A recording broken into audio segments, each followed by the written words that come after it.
أشهد أن لا إله إلا الله وحده لا شريك له وأشهد أن محمدا عبده ورسوله أما بعد فأعوذ بالله من الشيطان الرجيم بسم الله الرحمن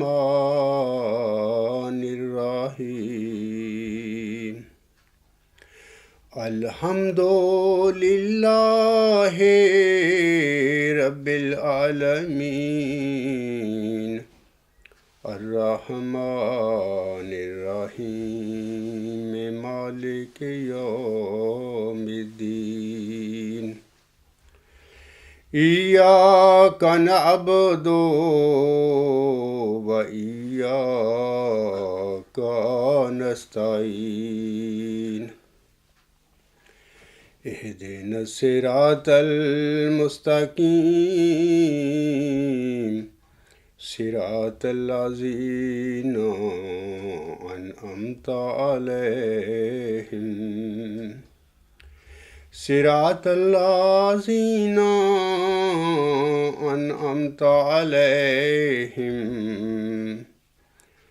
غير المغضوب عليهم ولا الضالين۔ سامعین کرام، خاکسار نے گزشتہ خطبہ جمعہ سورت ابراہیم کی آیات نمبر 25 اور 26 میں بیان فرمودہ مضمون کے حوالے سے دیا تھا۔ اللہ تعالیٰ ان آیات میں فرماتا ہے، کیا تو نہیں دیکھتا کہ اللہ تعالیٰ نے کلمہ طیبہ کی مثال کس طرح بیان کی ہے؟ وہ ایک شجر طیبہ کی مانند ہوتا ہے جس کی جڑ مضبوطی سے قائم ہوتی ہے اور اس کی چوٹی آسمان میں ہوتی ہے۔ وہ ہر آن اپنے رب کے حکم سے اپنا پھل دیتا ہے، اور اللہ لوگوں کے لیے مثالیں بیان کرتا ہے تاکہ وہ نصیحت پکڑیں۔ میں نے بیان کیا تھا کہ کلمہ طیبہ کے لفظی معنی تو پاکیزہ یا ستھری بات کے ہوتے ہیں، لیکن اس سے مراد ہوتا ہے وہ قول حق اور سچا عقیدہ جو سراسر حقیقت اور راستی پر مبنی ہوتا ہے۔ واضح ہو کہ یہ قول اور یہ سچا عقیدہ قرآن کریم کی تعلیم کی روح سے یقینی طور پر وہی ہو سکتا ہے جس میں توحید کا اقرار ہو۔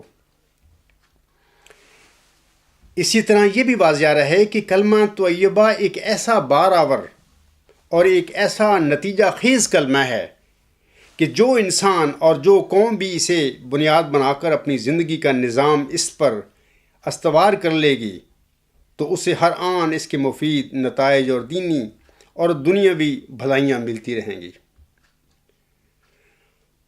ہم سب کو علم ہے کہ درخت کی افزائش، بڑھوتری اور تکمیل 3 اجزاء سے ہوتی ہے۔ مثال کے طور پر زمین کے اندر مضبوط جڑوں کا ہونا،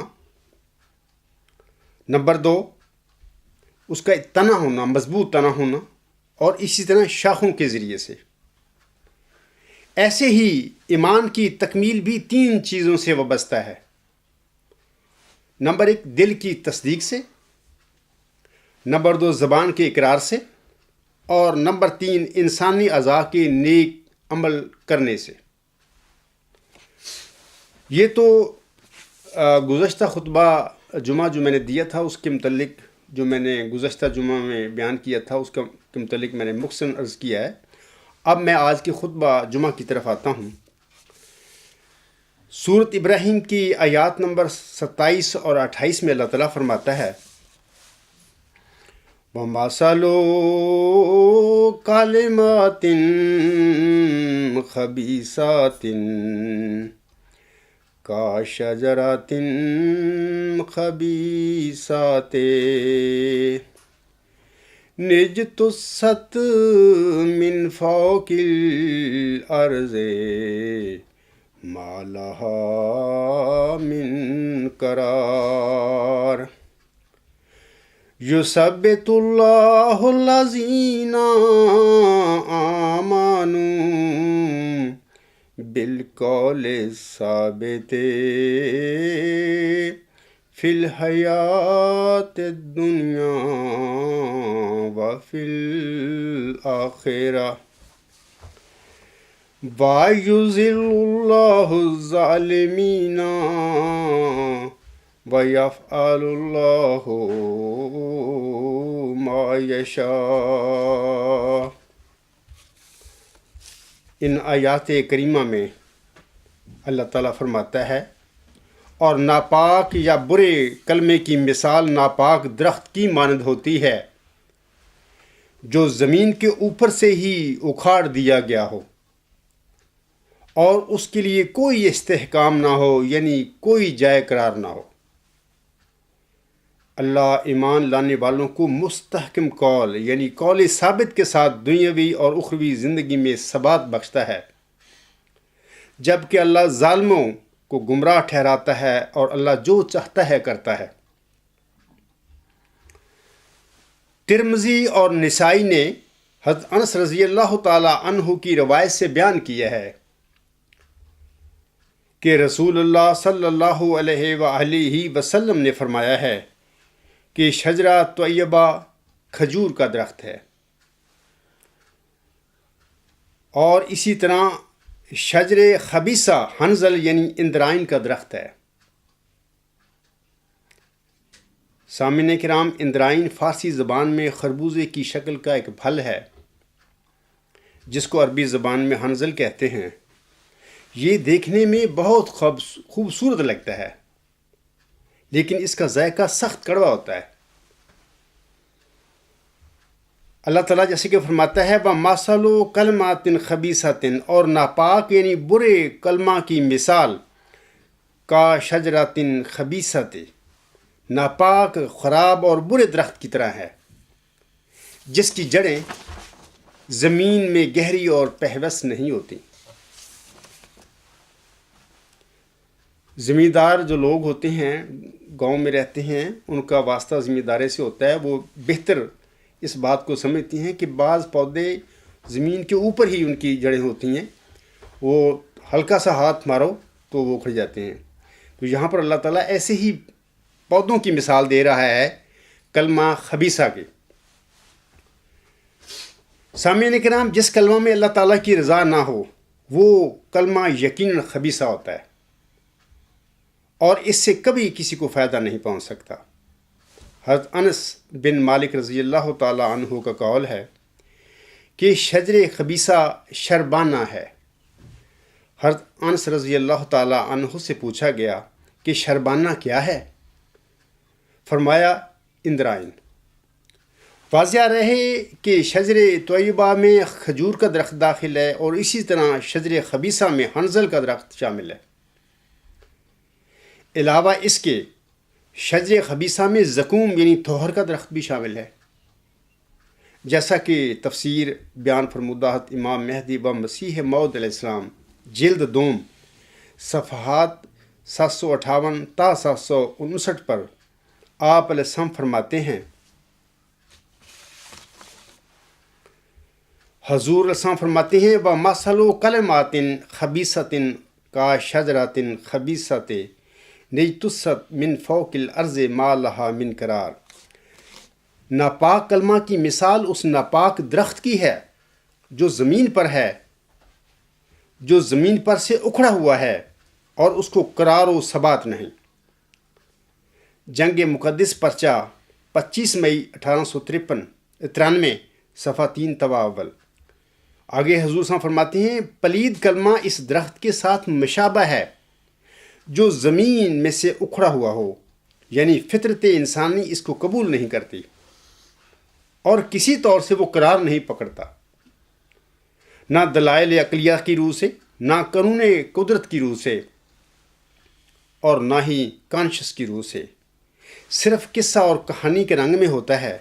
اور جیسا کہ قرآن شریف نے عالم آخرت میں ایمان کے پاک درختوں کو انگور اور انار اور عمدہ میووں سے مشابہت دی ہے، اور بیان فرمایا ہے کہ اس روز وہ ان میووں کی صورت میں متمثل ہوں گے اور دکھائی دیں گے۔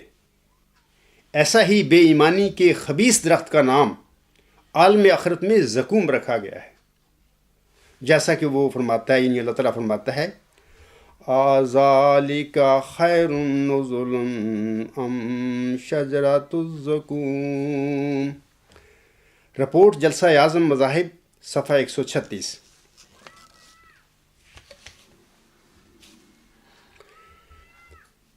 سامعین کرام، آیت نمبر 27 میں پس کلمات خبیثہ تن سے مراد ہے غلیظ اور برا کلام جس کو انسان سن نہ سکے، یا جسے سن کر انسان کے دل میں نفرت اور بے چینی پیدا ہو جائے۔ پس کلمات خبیثۃ کا شجرات خبیثۃ نجتثت کے معنی ہیں کہ وہ برا کلام یعنی جھوٹا عقیدہ یا دعویٰ جو دیر پا نہیں ہو سکتا، وہ جو معمولی اعتراض پر بھی اپنی جگہ پر قائم نہیں رہ سکتا اور جس کا اثر جلدی زائل ہو جاتا ہے۔ آگے ما لہا من قرار کے معنی ہیں جس کے لیے کوئی ثبات اور سکون نہ ہو، اس کے لیے ٹھہرنے کی کوئی جگہ نہ ہو۔ مطلب یہ ہے کہ جو بھی ناپاک اور بری تعلیم ہوگی وہ کسی وقت اور کسی بھی جگہ قائم نہیں رہ سکے گی، اور چونکہ کلمہ خبیثہ جھوٹی تعلیم یا جھوٹا عقیدہ ہوتا ہے، لہذا اس کے اصول ہر وقت اور ہر آن بدلتے رہتے ہیں، اور خبیث طبع لوگوں کو انہیں بدلنے کی ہر وقت ضرورت پڑتی رہتی ہے۔ سامعین کرام، آیت نمبر 28 میں پس یثبت اللہ الذین آمنوا بالقول الثابت فی الحیات الدنیا و فی الآخرات کے معنی ہیں کہ اللہ تعالیٰ مومنوں کو قائم رہنے والی اور محکم اور مضبوط باتوں کے ذریعے نہ صرف ثبات بخشتا ہے بلکہ اپنی جگہ پر مضبوط اور محکم رہنے کی طاقت اور جرأت بھی عنایت فرماتا ہے۔ خاکسار یہاں کلمہ طیبہ اور کلمہ خبیثہ کے تناظر میں آپ سب سامعین کی توجہ جناب مرزا بشیر الدین محمود احمد صاحب کے دعویٰ مسلم موعود کی طرف مبذول کروانا چاہتا ہے، یہ دیکھنے کے لیے کہ ان کے دعویٰ کی حقیقت کیا تھی اور کیا ہے۔ واضح ہو کہ ان کے دعویٰ مسلم موعود میں کلمہ خبیثہ کی تمام نشانیاں پائی جاتی ہیں، لیکن خطبہ جمعہ میں مخصوص وقت میں ان تمام نشانیوں کا بندہ ایک وقت میں ذکر نہیں کر سکتا، لہذا آج میں اس خطبہ جمعہ میں چند نشانیوں کا ذکر کرتا ہوں جو کہ کلمہ خبیثیاں کی ہوتی ہیں اور جو کہ ان کے دعویٰ مسلم موعود میں ظاہر و باہر ہیں۔ نشانی نمبر 1، مثال کے طور پر مورخہ 12 مارچ 1944 کو خلیفہ ثانی صاحب نے بام کام لاہور تقریر کرتے ہوئے بڑی وضاحت کے ساتھ فرمایا تھا۔ آپ کہتے ہیں، آپ ان کے یہ الفاظ سامعین کرام انوار العلوم جلد 17 صفحہ 229 پر پڑھ سکتے ہیں۔ وہ اعلان کرتے ہیں، آج میں اس جلسہ میں اسی واحد اور قہار خدا کی قسم کھا کر کہتا ہوں جس کی جھوٹی قسم کھانا لعنتیوں کا کام ہے اور جس پر افطرا کرنے والا اس کے عذاب سے کبھی بچ نہیں سکتا، کہ خدا نے مجھے اسی شہر لاہور میں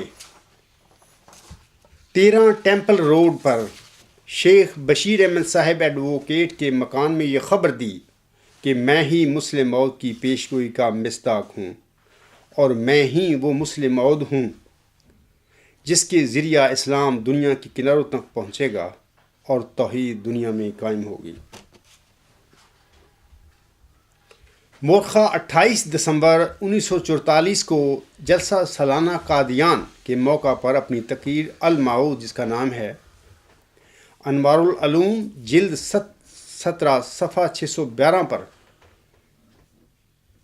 وہ اعلان کرتے ہیں اپنی تقریر میں کہتا ہوں اور خدا تعالیٰ کی قسم کھا کر کہتا ہوں کہ میں ہی مسلم موعود کی پیشگوئی کا مصداق ہوں، اور مجھے ہی اللہ تعالیٰ نے ان پیشگوئیوں کا مورد بنایا ہے جو ایک آنے والے موت کے متعلق حضرت مسیح موعود علیہ الصلوۃ والسلام نے فرمائیں۔ جو شخص سمجھتا ہے کہ میں نے افطرا سے کام لیا ہے یا اس بارے میں جھوٹ اور کذب بیانی کا ارتکاب کیا ہے، وہ آئے اور اس معاملہ میں میرے ساتھ مبالغہ کر لے، اور یا پھر اللہ تعالیٰ کی موقت باعذاب قسم کھا کر اعلان کر دے کہ اسے خدا تعالیٰ نے کہا ہے کہ میں جھوٹ سے کام لے رہا ہوں۔ پھر اللہ تعالیٰ خود بخود اپنے آسمانی نشانات سے فیصلہ فرما دے گا کہ کون کاذب ہے اور کون صادق۔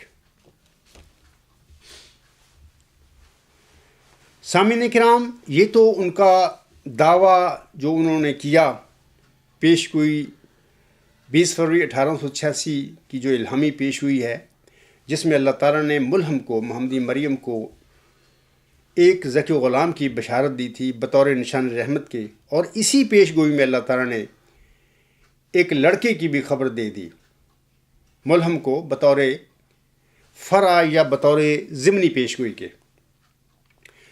اسی پیش گوئی کے متعلق جناب مرزا بشیر الدین محمود احمد صاحب کے میں نے 2 بیانات آپ لوگوں کے آگے پڑھ کر سنائے ہیں کہ 12 مارچ 1944 کو لاہور میں انہوں نے بابانگ بلند حلفاً دعویٰ مسلم موت کیا، اور پھر اسی سال یعنی 1944 میں جلسہ سالانہ قادیان جو تھا، اس کے موقع پر ان کی آخری جو تقریر انہوں نے کی تھی، اس کا نام بعد میں رکھا گیا الموعود۔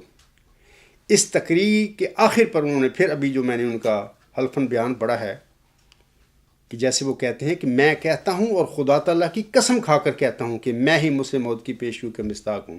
اس کا مطلب یہ ہوا کہ بالکل اس میں کوئی شک اور شبہ والی بات نہیں کہ جناب مرزا بشیر الدین محمود احمد صاحب نے حلفاً دعویٰ مسلم موعود کیا تھا۔ اب ہم دیکھتے ہیں کہ کیا ان کا یہ دعویٰ جو انہوں نے کیا 1944 میں، کیا حق پر مبنی تھا، کیا سچا تھا، کیا واقعی خدا تعالیٰ نے انہیں مسلم موعود بنایا تھا، کیا ان کو اللہ تعالیٰ نے واقعی وہ نشان رحمت جس کی اللہ تعالیٰ نے 20 فروری 1886 کی الہامی پیشگوئی میں ملہم کو خبر دی تھی، اس میں جس نشان رحمت کی اللہ تعالیٰ نے وعدہ بخشا تھا ملہم کو، کیا جناب مرزا بشیر الدین محمود احمد اس نشان رحمت، اس ذکی غلام کے وعدے کے مصداق تھے؟ اللہ نے ان کو بنایا تھا کہ تم ہی وہ نشان رحمت ہو، تم ہی وہ ذکی غلام ہو جس کو ملہم نے مسلم موعود کا نام دیا تھا۔ اب ہم اس کو دیکھتے ہیں۔ سامعین کرام، اللہ تعالیٰ سورۃ الحاقہ کی آیات نمبر 45 تا 48 میں اپنے پیارے نبی صلی اللہ علیہ وآلہ وسلم کو مخاطب کر کے فرماتا ہے،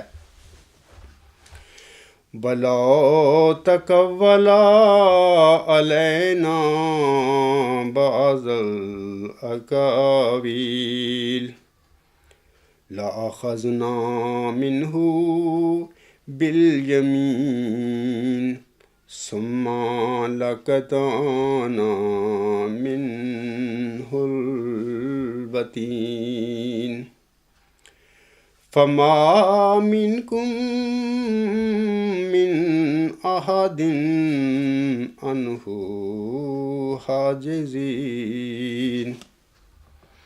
یہ سورۃ الحاقہ کی آیت نمبر 45 تا 48 تک 4 آیات ہیں۔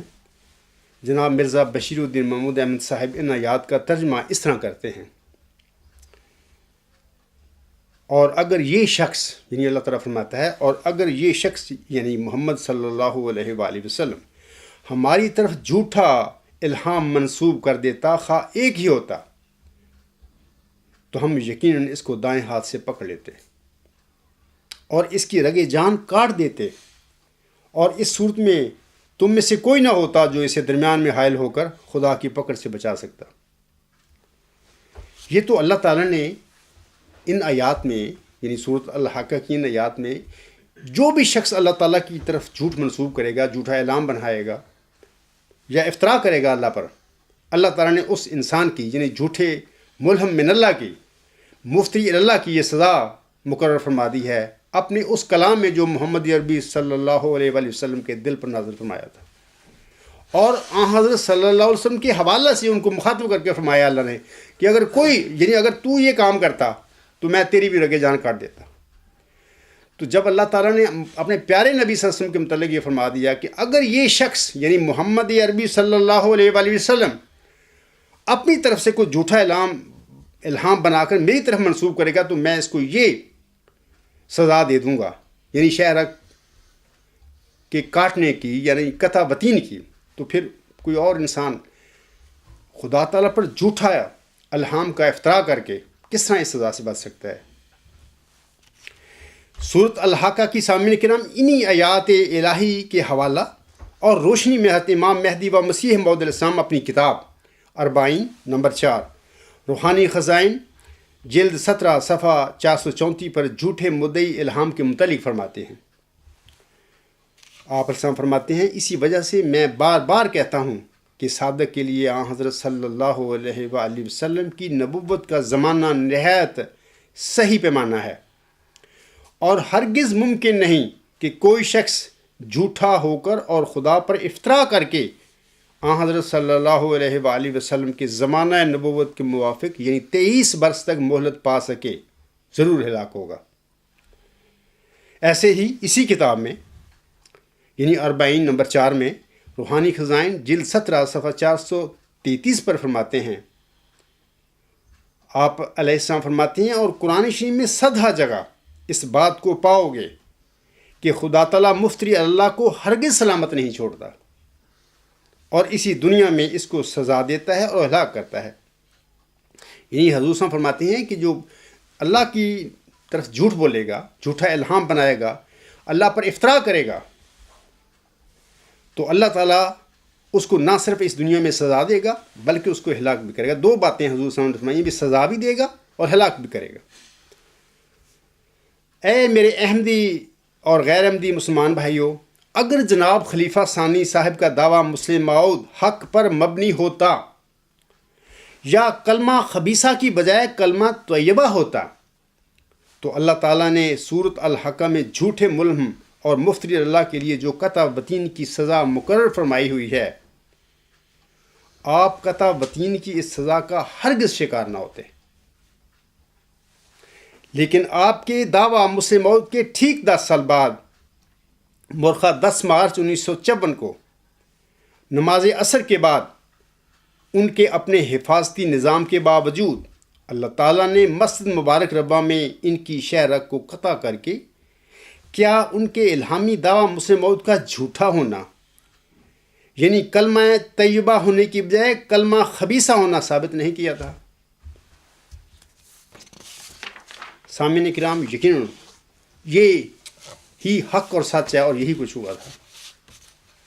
یہ تو ایک پہلی نشانی تھی. اب میں دوسری نشانی بتاتا ہوں آپ لوگوں کو. جناب خلیفہ ثانی صاحب کے جو دعویٰ ہے اس کے کلمہ خبیثہ ہونے کی. جناب خلیفہ ثانی صاحب تفسیر کبیر جلد 10 صفحہ 571 پر اپنے انجام کے متعلق لکھتے ہیں. یہ ان کے اپنی الفاظ ہیں. وہ لکھتے ہیں، اللہ تعالیٰ کا احسان ہے کہ اس نے مجھے یہ خوشخبری دی ہے کہ اللہ تعالیٰ میری کاموں کو پورا کرے گا اور میرا انجام نہایت خوشکن ہوگا. چنانچہ 1942 میں اللہ تعالیٰ نے مجھے الہاماً فرمایا، موتن حسن فی وقت حسن، کہ حسن کی موت بہترین موت ہوگی اور ایسے وقت میں ہوگی جو بہترین ہوگا. اس الہام میں مجھے حسن رضی اللہ تعالیٰ عنہ کا بروز کہا گیا ہے اور بتایا گیا ہے کہ اللہ تعالیٰ میری ذات کے ساتھ تعلق رکھنے والی پیشگوئیوں کو پورا کرے گا اور میرا انجام بہترین انجام ہوگا اور جماعت میں کسی قسم کی خرابی پیدا نہ ہوگی. فالحمدللہ علی ذالک. اے میرے احمدی بھائیوں، اگر جناب مرزا محمود احمد صاحب حضرت امام حسن رضی اللہ تعالیٰ عنہ کے بروز ہوتے تو پھر آپ کے الہامی دعویٰ مسلم موعود کے بعد آپ کی شہرک کبھی قطع نہ ہوتی. یہ یاد رکھو. اس کی وجہ یہ ہے کہ حضرت امام حسن رضی اللہ تعالیٰ عنہ کو مخالفوں نے فریب دے کر ہلاک کیا تھا، شہید کیا تھا. آپ علیہ السلام کی امام حسن رضی اللہ تعالیٰ عنہ کی جو شہرت قطع نہیں ہوئی تھی.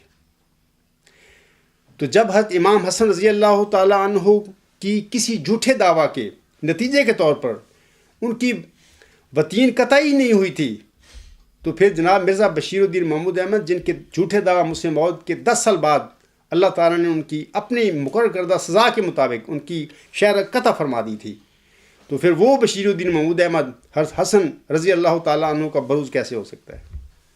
یہ صرف ایک سفید جھوٹ تھا جو انہوں نے بولا تھا.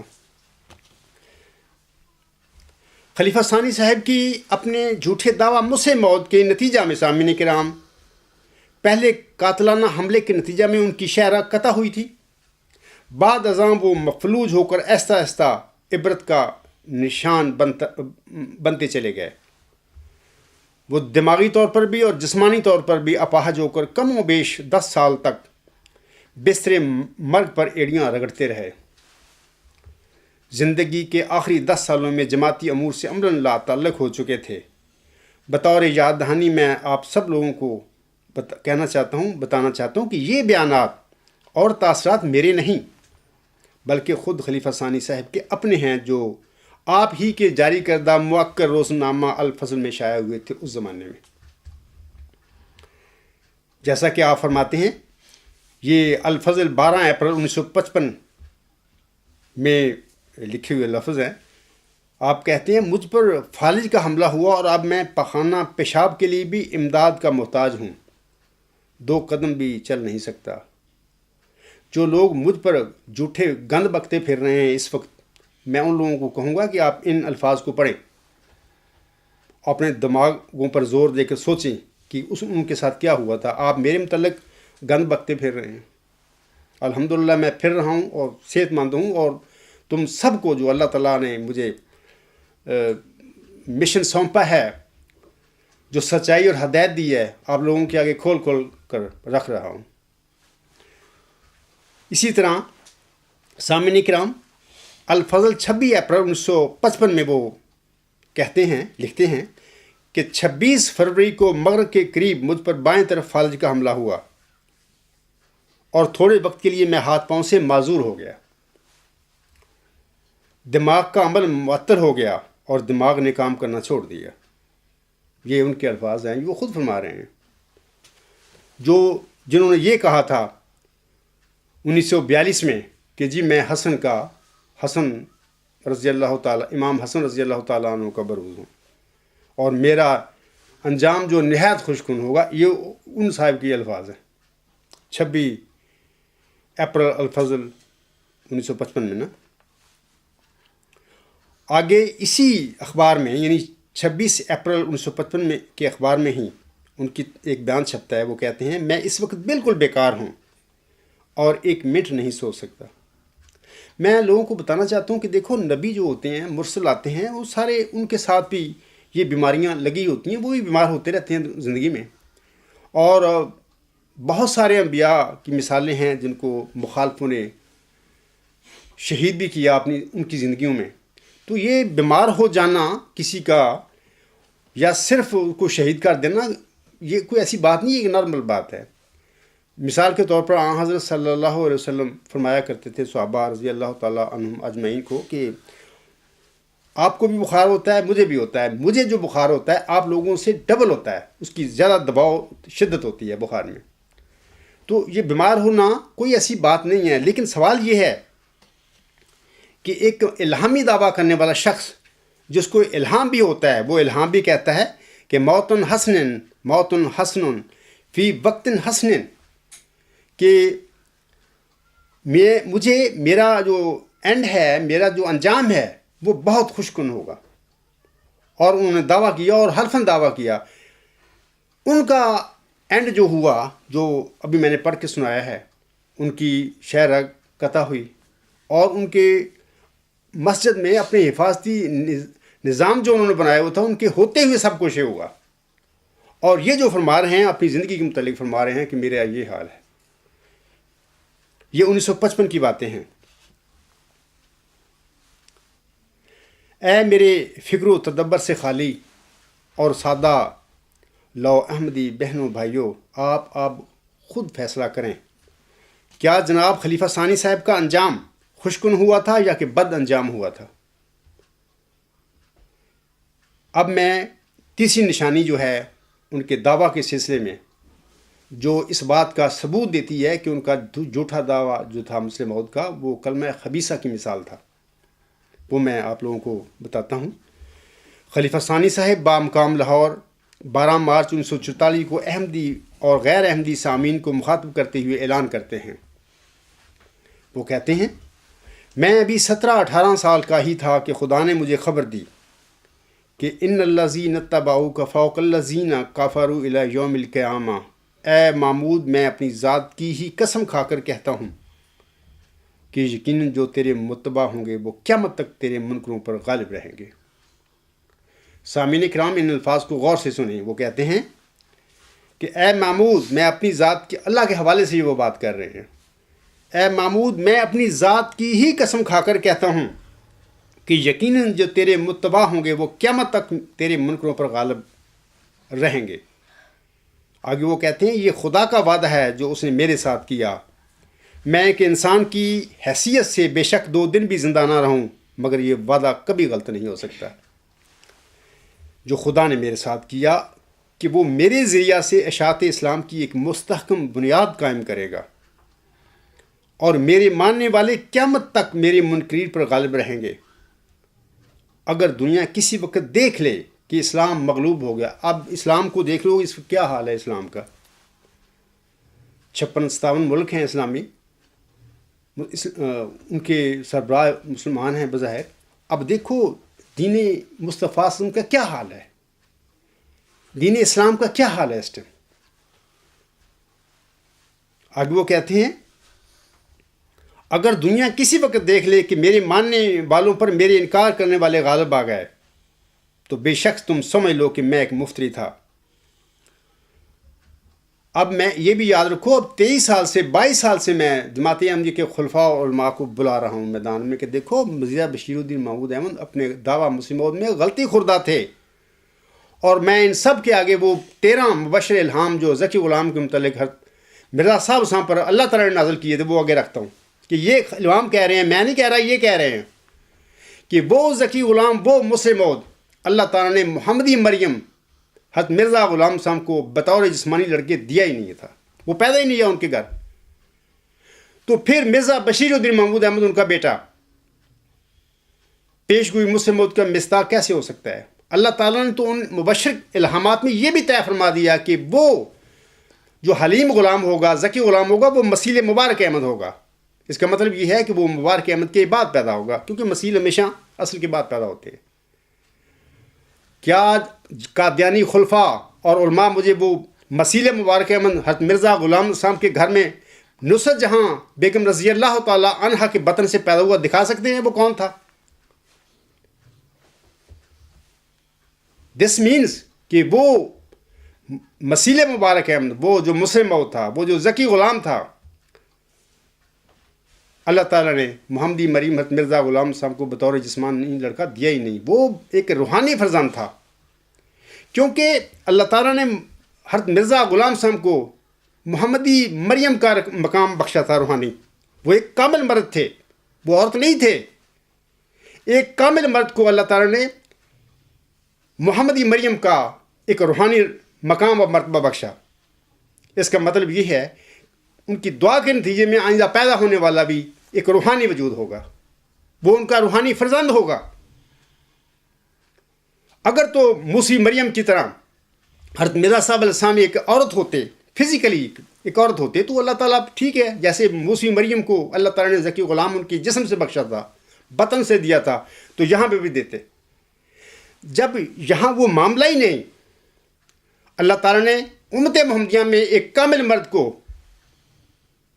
مریمی روحانی مقام و مرتبہ بخشا پہلے، پھر اس کے بعد اس کی دعا کے نتیجے میں اس کو ایک روحانی فرزند، ایک ذکی غلام کی بشارت دی گئی۔ اسی طرح جس طرح موسی مریم کو ذکی غلام کی فرشتہ نے بشارت دی تھی جبکہ وہ ابھی تھی ہی کماری، اس کی شادی نہیں ہوئی تھی، پھر اللہ تعالیٰ نے وہ ذکی غلام موسی مریم کو بخشا، اور اس کا نام رکھا مسیح عیسیٰ ابن مریم۔ ایسے ہی محمدی مریم حضرت مرزا غلام علیہ السلام کا قصہ ہے۔ جو لوگ سمجھتے ہیں کہ نہیں جی وہ وہاں پہ ان کی جسم میں سے بیٹا ہوا تھا، محمدی مریم کے یہاں میں بھی ہونا چاہیے، مرزا صاحب تو عورت تھے ہی نہیں، مرزا صاحب کیسے پیدا کر دیتے وہ لڑکے کو؟ یہ وعدہ مرزا صاحب سے ہوا ہے جیسے محمدی مریم سے ہوا تھا ذکی غلام کا۔ ظاہر ہے کہ وہ کامل ایک مرد تھے، ان کا صرف مقام تھا روحانی محمدی مریم ہونے کا، تو ان کی دعا کے نتیجے میں ضرور تھا کہ اس کے جماعت میں، اس کے پیروکاروں میں سے اس کو ایک روحانی فرزند دیا جائے جو کہ ان کے لیے ایک ذکی غلام کے طور پر ہو، جو کہ ان کے لیے مسیح مبارک احمد کے طور پر ہو۔ آگے وہ خلیفہ ثانی صاحب کہتے ہیں لیکن اگر یہ خبر سچی نکلی تو تم خود سوچ لو تمہارا کیا انجام ہوگا کہ تم نے خدا کی آواز میری زبان سے سنی اور پھر اسے قبول نہ کیا۔ یہ لاہور میں اس زمانے جماعت دو حصوں میں تقسیم ہوئی تھی۔ یہ انجمن اشاعت اسلام لاہور کے جو لوگ تھے ان کو سنوا رہے تھے باتیں خلیفہ ثانی صاحب 12 مارچ 1944 کو، اور اس قسم کی بڑی بانگیں بلند قسمیں کھا رہے تھے تاکہ لوگ یہ سب احمدی مولوی محمد صاحب کو چھوڑ دیں اور میری طرف آ جائیں۔ یہ ساری غلطیاں انہوں نے اسی جنگ میں کی ہیں، مرزا بشیر الدین محمود نے جھوٹے دعووں کی۔ یہ جو میں نے پڑھا ہے یہ لوگ پڑھ سکتے ہیں، انوار العلوم جلد 17 صفحہ 243 پر یہ الفاظ ہیں۔ خلیفہ ثانی صاحب کو 1908 میں سامعین کرام بخوبی علم تھا کہ حضرت امام مہدی و مسیح موعود علیہ السلام کی زندہ اولاد میں سے کوئی بھی مسیح مبارک احمد یعنی مسیح موعود نہیں تھا۔ ان کو پکا پتا تھا۔ یہ تو ہوتی ہے غلطی کہ غلط فہمی بھی ہو جائے، کوئی غلط فہمی نہیں تھی ان کو، وہ جانتے تھے کہ مسیح مبارک ہم زندہ بھائیوں میں سے کوئی بھی نہیں ہے۔ 1908 میں یہ ان کا جو بیان ہے آن دی ریکارڈ موجود ہے، رسالہ تشریح الاذہان جون جولائی 1908 میں ان کے الفاظ موجود ہیں، اور سامعین کرام الغلام.com ویب سائٹ پر نیوز نمبر 81 پر ان کے یہ لکھے ہوئے الفاظ پرنٹڈ پڑھ سکتے ہیں۔ اس لیے میں آپ لوگوں کو کہوں گا کہ یہاں پر غلطی کا کوئی سوال نہیں، یہ سارا کام دیدہ و دنستہ اور دلیری سے اور جرت کر کے یہ جھوٹ بولے گئے۔ اے احمدی بھائیو، قادیانی خلفاء اور علماء کے آگے خاکسار کا دعویٰ مئو ذکی غلام مسیح الزماں میری کتاب غلام مسیح الزماں کی شکل میں اپریل 1993 یعنی عرصہ 22 سال سے پڑا ہوا ہے۔ اگر خلیفہ ثانی صاحب کا دعویٰ سچا تھا تو قادیانی خلیفے اور مولوی میدان میں نکل کر میرے آگے خلیفہ ثانی صاحب کے اپنے مقرر کردہ معیار کے مطابق ان کے دعویٰ مسلم موت کو سچا ثابت کر کے کیوں نہیں دکھاتے، اور ان کے جو الفاظ ہیں 12 مارچ 1944 میں لاہور میں کہے گئے ان کو سچا کیوں نہیں ثابت کرتے؟ چونکہ یہ لوگ میرے آگے بھاگ چکے ہیں، کیونکہ جھوٹا دعوی ان کا جھوٹا تھا، ان کو سزا کیسے ثابت کر سکتے ہیں یہ لوگ؟ اس کا مطلب یہ ہوا کہ جناب مرزا بشیر الدین محمود احمد 12 مارچ 1944 میں اپنے الفاظ جو انہوں نے کہے تھے لاہور میں ان کے مطابق خود مفتی اللہ ثابت ہو گیا۔ اگر کسی احمدی کو شک ہو تو آئے میدان میں میرا مقابلہ کرے، آ کے مجھے ثابت کر کے دکھائے خلیفہ ثانی صاحب دائرہ مسلم موت کی جو پیش ہوئی تھی اس کے دائرہ بشارت میں آتے ہیں؟ ہرگز نہیں۔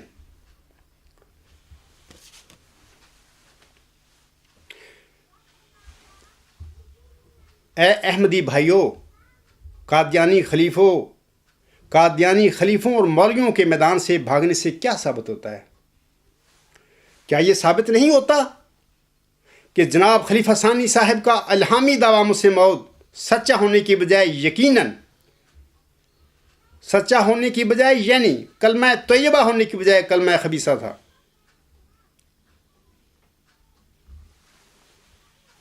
اور میں ایک اور بات بتاتا ہوں کہ جو شخص جماعت احمدیہ قادیان میں خلیفہ ثانی کے دعویٰ مسلم موعود پر بات کرتا ہے، سوال کرتا ہے، اس کو جماعت سے باہر نکال دیا جاتا ہے۔ یہ جماعت خلیفہ ثانی صاحب کی نہیں، یہ جماعت مرزا غلام احمد علیہ السلام کی قائم کردہ ہے، 1899 میں مارچ میں انہوں نے کی تھی۔ اختلاف یا سوال خلیفہ ثانی کے دعویٰ مسلم موعود پر اور سوال کنندہ کا اخراج جماعت احمدیہ میں سے جو کہ حضرت مرزا غلام صاحب کی جماعت ہے۔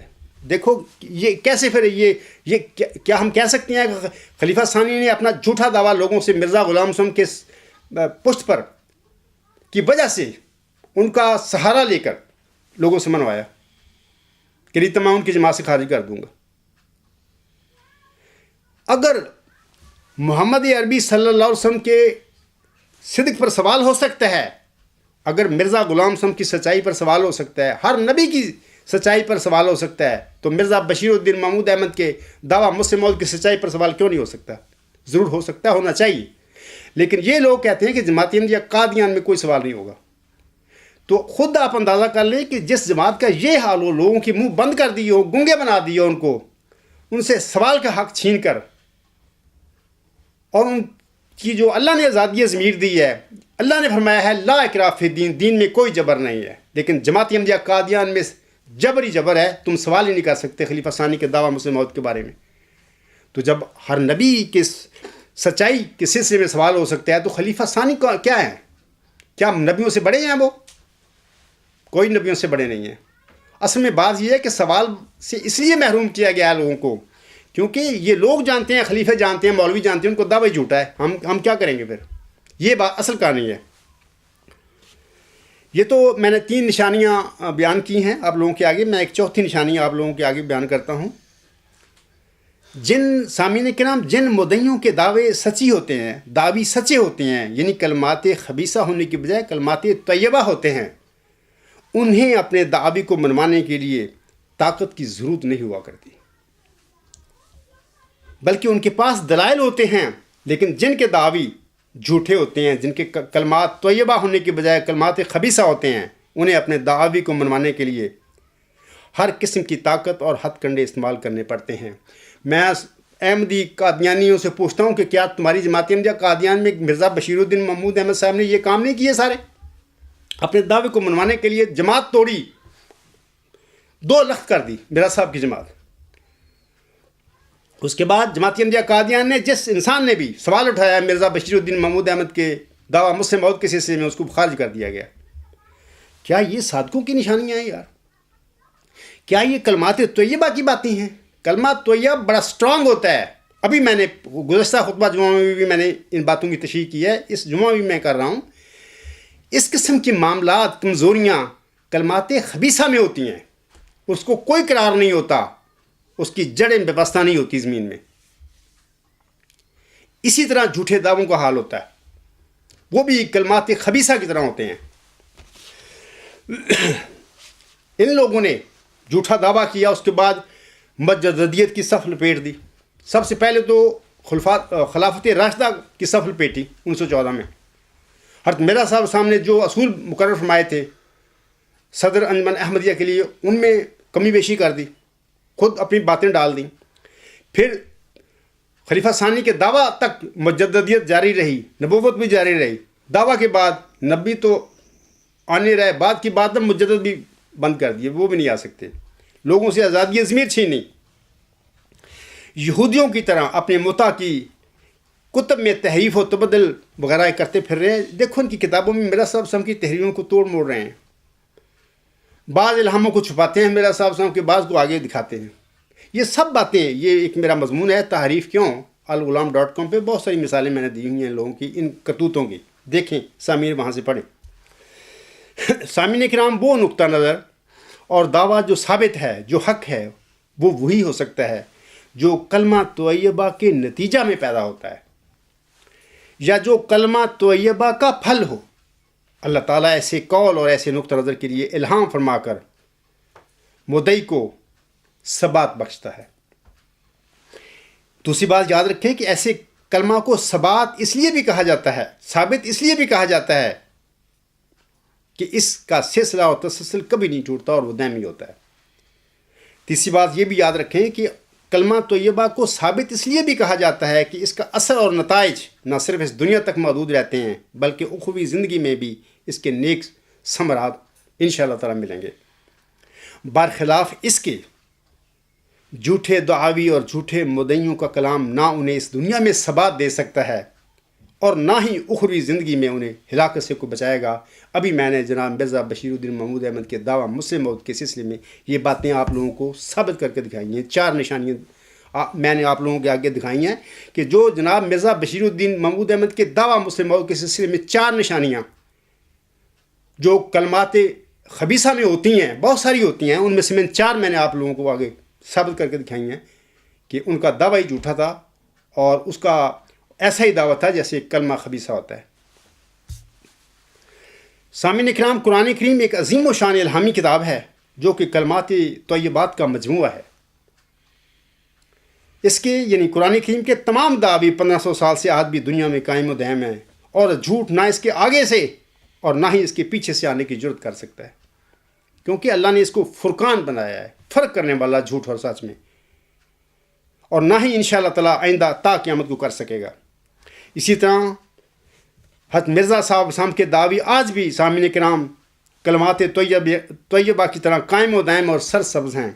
مرزا صاحب سام کے دعوے کے سلسلے میں اگر کچھ ہم سے سوال کرے گا تو ہم اس کو جماعتوں میں سے خارج نہیں کریں گے، نہ کیا کرتے ہیں، کیونکہ ان کا دعویٰ ہی سچ ہے، سرسبز ہے۔ یہ صرف دعویٰ، یہ جو خلیفہ ثانی کا دعویٰ تھا اس کے سلسلے میں یہ ہم نے ہتھیار استعمال کرتے ہیں اخراج کا، کیونکہ دعویٰ ہی جھوٹا ہے۔ اور انشاءاللہ تعالیٰ مرزا صاحب سام کا جو دعویٰ ہے تا قیامت اسی طرح سرزب رہے گا۔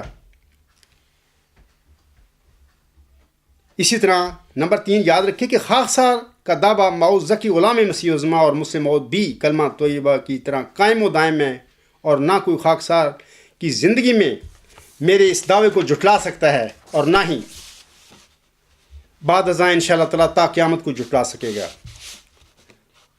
اللہ تعالیٰ سامعین کرام فرماتا ہے کہ وَيُضِلُّ اللَّهُ الظَّالِمِينَ، اور اللہ ظالموں کو گمراہ ٹھہراتا ہے۔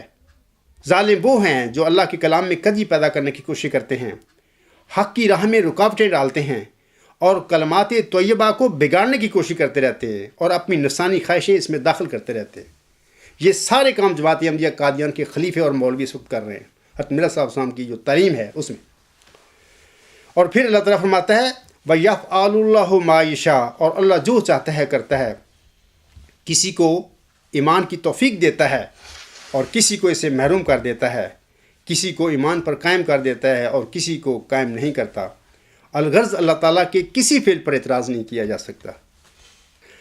حضور صاحب فرماتے ہیں سامعین کرام اس حوالہ سے، جو یہ آیت ہے سورۃ ابراہیم کی آیت نمبر 28، اس کے حوالہ سے حضور صاحب فرما رہے ہیں اللہ تعالیٰ مومنوں کو قول ثابت کے ساتھ، یعنی جو قول ثابت شدہ اور مدلل ہے، اس دنیا کی زندگی اور آخرت میں ثابت قدم کرتا ہے، اور جو لوگ ظلم اختیار کرتے ہیں ان کو گمراہ کرتا ہے۔ یعنی ظالم خدا تعالیٰ سے ہدایت کی مدد نہیں پاتا جب تک ہدایت کا طالب نہ ہو۔ جنگ مقدس صفحہ 3 پرچہ 35 مئی 1893 طبع اول۔ سامعین کرام، اس طرح وَيَفْعَلُ اللَّهُ مَا يَشَاءُ کے سلسلے میں ابن ماجہ میں حضرت ابو درداء رضی اللہ تعالی عنہ راوی ہیں کہ رسول اللہ صلی اللہ علیہ وآلہ وسلم نے فرمایا اللہ نے آدم علیہ السلام کو پیدا کیا، پیدا کرنے کے بعد ان کے دائیں شانے پر ہاتھ مارا اور ان کی گوری نسل باہر آ گئی، گویا کثرت میں وہ چھوٹی چونٹوں کی طرح تھی، اور بائیں شانے پر ہاتھ مارا تو کالی نسل جیسے کوئلہ باہر آ گئی۔ پھر اس نسل کے متعلق جو دائیں شانہ میں تھی فرمایا یہ جنت کی طرف جانے والے ہیں اور مجھے پرواہ نہیں، اور اس نسل کے متعلق جو بائیں شانہ میں تھی فرمایا یہ دوزخ کی طرف جانے والے ہیں اور مجھے پرواہ نہیں۔ اسی طرح حضرت ابی بن کعب رضی اللہ تعالی عنہ راوی ہیں کہ حضور صلی اللہ علیہ وآلہ وسلم نے فرمایا اگر تمام آسمان و زمین والوں کو اللہ عذاب دے تو وہ عذاب دے سکتا ہے اور وہ ظالم نہیں ہوگا، اور اگر سب پر رحم فرمائے تو اس کی رحمت ان کے اعمال سے ان کے لیے بہتر ہوگی۔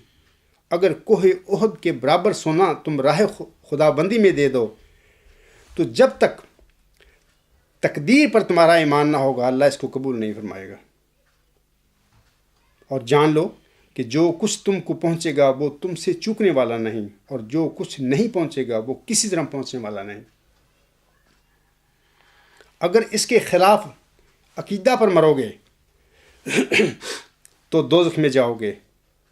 یہ جو میں نے آیت پڑھی ہے سورۃ ابراہیم کی آیت نمبر 28، اسی کے حوالے سے آتا ہے کہ اللہ ایمان والوں کو اس پکی بات یعنی کلمہ طیبہ کی برکت سے دنیا اور آخرت میں مضبوط رکھتا ہے، اور ظالموں یعنی کافروں کو دین و امتحان میں ناکام و نامراد کر دیتا ہے، امتحان و آزمائش میں ڈال کر۔ اسی طرح کلمہ توحید جس کا اعتراف خلوص کے ساتھ کیا گیا ہو، خلوص سے دل سے کلمہ توحید کا اقرار دل میں جم جاتا ہے اور اس کا ثواب اللہ کے ہاں ثابت ہو جاتا ہے۔ دین کے معاملات میں دنیا کے اندر جو دکھ اور آلام اہل ایمان پر آتے ہیں سامعین کرام، ان کے ایمان کو نہیں ہلا سکتے، آزمائشیں وغیرہ نا، وہ ایمان پر مضبوطی کے ساتھ جمے رہتے ہیں۔ جیسے مثال کے طور پر حضرت زکریا علیہ السلام ایک نبی تھے، بڑی سخت آزمائش ان پر آئی، شہید کیے گئے۔ حضرت یحییٰ علیہ السلام پر بھی سخت آزمائش آئی تھی، وہ بھی شہید ہوئے تھے راہ حق میں۔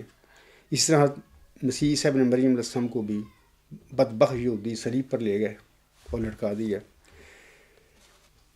ان سب جو مومن تھے، یہ جو میں نے ابھی نبیوں کی مثالیں دی ہیں، سب اپنے ایمان پر قائم تھے اور کلمات طیبہ پر جمے رہے۔ اور آخرت میں یعنی قبروں کے اندر نکیرین کے سوال کے وقت بھی اللہ ان کو اقرار توحید پر قائم رکھے گا۔ اس آیت میں ظالمین سے جو مراد ہیں منافق اور کافر، یہ لوگ آزمائش کے وقت ثابت قدم نہیں رہتے۔ آغاز مصیبت کے وقت ہی ان کے قدم پھسل جاتے ہیں، اور آخرت میں تو ان کا گمراہ ہونا اور ثابت قدم نہ ہونا ظاہر ہے۔ آئمہ ستہ نے حضرت برہ بن عازب رضی اللہ تعالیٰ عنہ کی روایت سے بیان کیا ہے کہ رسول اللہ صلی اللہ علیہ وآلہ وسلم نے فرمایا، مسلمان سے جب قبر میں سوال کیا جاتا ہے تو وہ شہادت دیتا ہے کہ اللہ کے سوا کوئی معبود نہیں اور محمد اللہ کے رسول ہیں۔ ایت یثبت اللہ الذین آمنوا بالقول الثابت فی الحیات الدنیا وفی الآخرۃ کا یہی مطلب ہے۔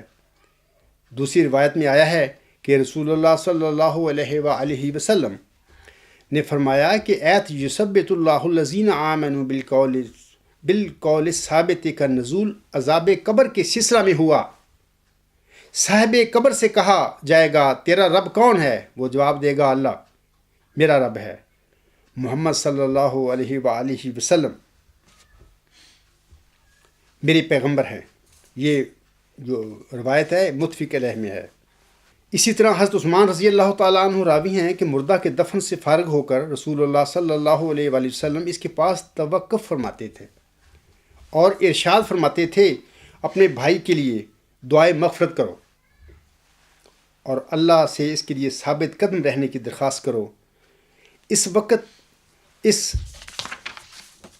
سے سوال کیا جا رہا ہے۔ یہ ابو داؤد کی روایت ہے۔ اس طرح صحیح بخاری و مسلم میں حضرت انس رضی اللہ تعالیٰ عنہ کی روایت سے آیا ہے کہ رسول اللہ صلی اللہ علیہ وآلہ وسلم نے فرمایا، بندہ کو جب قبر میں رکھ دیا جاتا ہے اور اس کے ساتھی واپس آنے لگتے ہیں تو مردہ ان کی جوتیوں کی آواز سنتا ہے۔ اس وقت دو فرشتے آ کر اس کو بٹھاتے ہیں اور کہتے ہیں، تو اس شخص یعنی محمد صلی اللہ علیہ وآلہ وسلم کے بارے میں کیا کہتا ہے؟ مومن جواب دیتا ہے، میں شہادت دیتا ہوں کہ وہ اللہ کے بندے اور اس کے رسول تھے۔ کہا جاتا ہے، اپنی دوزخ والے ٹھکانے کو دیکھ، اس کی جگہ اللہ نے جنت کا ٹھکانہ عطا فرما دیا۔ مومن دونوں ٹھکانوں کو دیکھتا ہے۔ منافق اور کافر سے جب پوچھا جاتا ہے تو اس شخص کی بابت کیا کہتا تھا، تو وہ کہتا ہے، مجھے کچھ معلوم نہیں، جو بات اور لوگ کہتے تھے میں بھی کہتا تھا۔ فرشتے کہتے ہیں، نہ تو نے جانا اور نہ قرآن میں پڑھا۔ پھر اس پر لوہے کے ہتھوڑوں کی مار پڑتی ہے اور وہ چیختا ہے۔ اس کی چیخوں کو سوائے جن و انس کے سب قریب والے سنتے ہیں۔ اسی طرح سامعین کرام حضرت ابو ہریرہ رضی اللہ تعالیٰ عنہ سے مروی ہے کہ رسول اللہ صلی اللہ علیہ وآلہ وسلم نے فرمایا، میت کو قبر میں دفن کیا جاتا ہے تو 2 سیاہ فام نیلی آنکھوں والے فرشتے اس کے پاس آتے ہیں. ایک کا نام منکر، دوسرے کا نام نکیر ہے. دونوں فرشتے پوچھتے ہیں تو اس شخص کے متعلق کیا کہتا تھا؟ مردہ کہتا ہے وہ اللہ کے بندے اور اس کے رسول تھے. میں شہادت دیتا ہوں کہ اللہ کے سوا کوئی معبود نہیں اور محمد صلی اللہ علیہ وآلہ وسلم اس کے بندے اور رسول ہیں. فرشتے کہتے ہیں ہم تو جانتے ہی تھے کہ تو یہ کہے گا. پھر اس کی قبر میں 70 ہاتھ ہر طرف وسعت کر دی جاتی ہے اور روشنی کر دی جاتی ہے اور کہا جاتا ہے سو جاؤ. وہ سو جاتا ہے. پھر وہ کہتا ہے میں واپس جا کر اپنے گھر والوں کو اس کیفیت کی اطلاع تو دے دوں. فرشتے کہتے ہیں اس دلہن کی طرح محبت، آرام اور سکون کے ساتھ سو جا جس کو سوائے اس شخصیت کے جو سب گھر والوں میں اس کو پیاری ہوتی ہے اور کوئی نہیں اٹھاتا. آخر وہ سو جائے گا یہاں تک کہ اللہ اس کو اس کی خوابگاہ سے اٹھائے گا. اور اگر مردہ منافق ہوگا تو جواب دے گا میں نے لوگوں کو ایک بات کہتے سنا تھا، میں نے بھی ویسے ہی بات کہہ دی تھی، مجھے کچھ معلوم نہیں تھا کہ یہ اللہ کے رسول تھے یا نہ تھے. فرشتے کہیں گے ہم تو پہلے ہی جانتے تھے کہ تو یہ بات کہے گا. پھر زمین کو حکم دیا جاتا ہے کہ تو اس پر مل جا، یعنی ایسا دبا کہ تیرے دونوں حصے آپس میں مل جائیں. زمین اس منافق کو اتنا دبائے گی کہ اس کی پسلیاں ادھر سے ادھر اور ادھر سے ادھر نکل جائیں گی. اس طرح پر یہ برابر عذاب میں مبتلا رہے گا یہاں تک کہ اللہ اس کو اس کی خوابگاہ سے اٹھائے گا. یہ جو روایت میں نے پڑھی ہے یہ ترمذی میں بیان کی گئی ہے.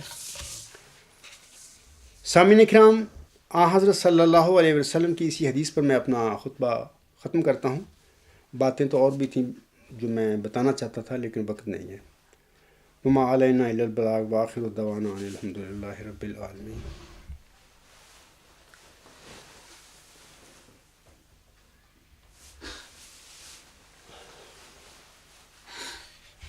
الحمد للہ نحمده ونستعینه ونستغفره ونؤمن به ونتوکل علیہ ونعوذ باللہ من شرور انفسنا ومن سیئات اعمالنا.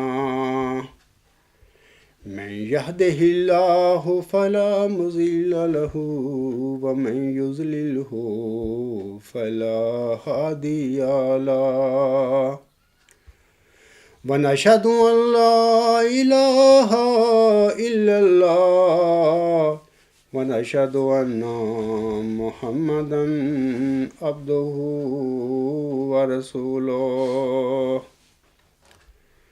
عباد الله رحمكم الله ان اللہ یأمر بالعدل والإحسان وإیتاء ذی القربى وینہی عن الفحشاء والمنکر والبغی یعظکم لعلکم تذکرون. اذکروا اللہ یذکرکم وادعوہ یستجب لکم ولذکر اللہ اکبر.